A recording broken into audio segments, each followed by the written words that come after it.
ಬಾಗಲಕೋಟೆ ಜಿಲ್ಲೆಯಲ್ಲಿ ಕಬ್ಬು ಬೆಳೆಗಾರರ ಪ್ರತಿಭಟನೆ ಮುಂದುವರಿತಾ ಇದೆ. ಸರ್ಕಾರ 3300 ರೂಪಾಯಿ ನಿಗದಿಪಡಿಸಿದರೂ ಕೂಡ ಸಮಾಧಾನ ಇಲ್ಲ. ಮುಧೋಳದಲ್ಲಿ ಕಬ್ಬು ಬೆಳೆಗಾರರ ಹೋರಾಟ ಈಗ ತೀವ್ರವಾಗ್ತಾ ಇದೆ. ಆರ್.ಬಿ. ತಿಮ್ಮಾಪುರ್ ಅವರ ಸ್ವಕ್ಷೇತ್ರ. ಉಸ್ತುವಾರಿ ಸಚಿವ ತಿಮ್ಮಾಪುರ ನೇತೃತ್ವದಲ್ಲಿ ಸಭೆ ವಿಫಲವಾಗಿದೆ. ರೈತ ಮುಖಂಡರ ಜೊತೆ ಸಭೆ ನಡೆಸಿದ್ದಾರೆ ಸಚಿವ ಆರ್.ಬಿ. ತಿಮ್ಮಾಪುರ್ ಅವರು. ಸಭೆಯಲ್ಲಿ ರೈತರ ಮನವೊಲಿಸುವಲ್ಲಿ ಸಚಿವರು ವಿಫಲರಾಗಿದ್ದಾರೆ. ಸಂಗೊಳ್ಳಿ ರಾಯಣ್ಣ ವೃತ್ತದಿಂದ ತಹಶೀಲ್ದಾರ್ ಕಚೇರಿಯವರೆಗೆ ಬೃಹತ್ ರ್ಯಾಲಿಯನ್ನು ಹಮ್ಮಿಕೊಳ್ಳಲಾಗಿದೆ. ಸಭೆಯಲ್ಲಿ 3500 ರೂಪಾಯಿ ಪ್ರತಿ ಟನ್ಗೆ ಬೇಕೇ ಬೇಕು ಅಂತ ಪಟ್ಟು ಹಿಡಿದಿದ್ದಾರೆ. ಸಕ್ಕರೆ ಕಾರ್ಖಾನೆ 3500 ಘೋಷಿಸದಿದ್ದರೆ ಮುತ್ತಿಗೆ ಹಾಕ್ತೀವಿ ಅಂತ ಮುಧೋಳದಲ್ಲಿ ಕಬ್ಬು ಬೆಳೆಗಾರರು ಇವಾಗಲೇ ತೀರ್ಮಾನಕ್ಕೆ ಬಂದಿದ್ದಾರೆ.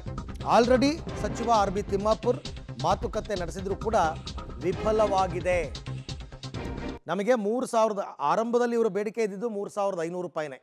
ಪ್ರತಿ ಟನ್ ಕಬ್ಬಿಗೆ 3500 ರೂಪಾಯಿ ಬೇಕು ಅಂತ ಸರ್ಕಾರ ಸಭೆ ನಡೆಸಿ ಹಾಗೂ ಹೀಗೂ ಹಗ್ಗ ಜಗ್ಗಾಟವನ್ನು ನಡೆಸಿ ಕೊನೆಗೆ 3300 ರೂಪಾಯಿಗೆ ತೀರ್ಮಾನ ಮಾಡಿದ್ದಾಯಿತು.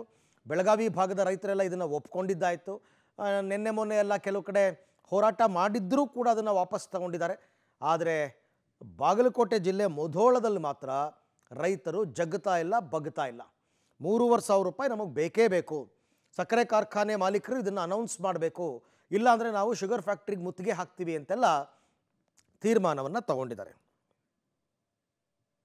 ಈ ಬಗ್ಗೆ ಮತ್ತಷ್ಟು ಮಾಹಿತಿ ನನ್ನ ಕೊಲ್ಲಿಗ ರವಿ ಹಳ್ಳೂರು ಅವರಿಂದ ಪಡ್ಕೊಳ್ಳೋಣ. ರವಿ, ಈಗ ಮುಖ್ಯವಾಗಿ 3300 ರೂಪಾಯಿ ಸರ್ಕಾರ ಏನು ನಿಗದಿಪಡಿಸಿದೆ, ಇದನ್ನು ರೈತರು ಒಪ್ತಾ ಇಲ್ವಾ? ಈಗ ಅವ್ರ ಬೇಡಿಕೆ ಏನು? ತಿಮ್ಮಾಪುರ ನಡೆಸಿದಂತಹ ಸಭೆ ವಿಫಲ ಆಗೋದಕ್ಕೆ ಕಾರಣ ಏನು? ಇವತ್ತಿನ ಹೋರಾಟದ ರೂಪುರೇಷೆ ಏನು? ಅರವಿಂದ್, ಈಗಾಗಲೇ ಏನು ಬಾಗಲಕೋಟೆ ಜಿಲ್ಲೆಯ ಮುಧೋಳ್ ರೈತರ ಹೋರಾಟ ತೀವ್ರ ಸ್ವರೂಪವನ್ನ ಪಡೆದುಕೊಳ್ಳಲಿಕ್ಕೆ ಮುಖ್ಯವಾದಂತಹ ಕಾರಣ ಅಂತಂದ್ರೆ ಈ ಸರ್ಕಾರ ನಿಗದಿ ಮಾಡಿರ್ತಕ್ಕಂಥ ರಿಕವರಿ ಆಧಾರದ ದರ ನಿಗದಿ ಏನಿದೆ ಅದನ್ನ ಅವರು ತೀವ್ರವಾಗಿ ವಿರೋಧಿಸಿ, ನಮಗೆ ಈ ರಿಕವರಿ ಆಧಾರದ ಮೇಲೆ ಬೆಲೆ ಬೇಡ, ನಮಗೆ ಪ್ರತಿ ಟನ್ಗೆ 3500 ಬೇಕೇ ಬೇಕು ಅನ್ನುವಂತ ಪಟ್ಟನ್ನ ಹಿಡಿದಿದ್ರು.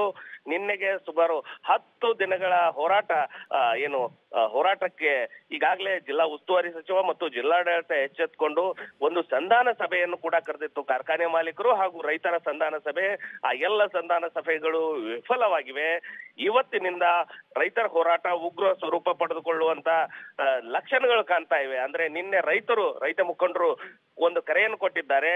ಇವತ್ತು ಬೆಳಿಗ್ಗೆ 10 ಗಂಟೆಗೆ ಸಂಗೊಳ್ಳಿ ರಾಯಣ್ಣ ವೃತ್ತದಿಂದ, ಮುಧೋಳ್ ನಗರದ ಸಂಗೊಳ್ಳಿ ರಾಯಣ್ಣ ವೃತ್ತದಿಂದ ತಹಸೀಲ್ದಾರ್ ಕಚೇರಿವರೆಗೆ ನಾವು ಮೆರವಣಿಗೆ ಮೂಲಕ ತೆರಳಿ ಇಲ್ಲಿರ್ತಕ್ಕಂಥ ಎಲ್ಲ ಸರ್ಕಾರಿ ಕಚೇರಿಗಳಿಗೆ ಬೀಗ ಜಡಿಯೋಣ.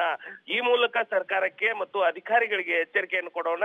ನಮಗೆ ಪ್ರತಿ ಟನ್ಗೆ 3500 ಬೇಕೇ ಬೇಕು ಅನ್ನುವಂತ ಕೂಗನ್ನ ಹಾಕ್ತಾ ಇರ್ತಕ್ಕಂಥದ್ದು. ಮತ್ತೊಂದು ಕಡೆ ಜಿಲ್ಲಾ ಉಸ್ತುವಾರಿ ಸಚಿವರು ಈಗಾಗಲೇ ಸಿಎಂ ಅವರು ಹೇಳಿ ದರ ನಿಗದಿ ಮಾಡಿದ್ದಾರೆ. ಆ ದರವನ್ನ ರೈತರು ಒಪ್ಪಲೇಬೇಕು, ರೈತರು ಸಹಕರಿಸಬೇಕು ಅನ್ನುವಂತ ಮನವಿಯನ್ನ ಮಾಡಿದ್ರು.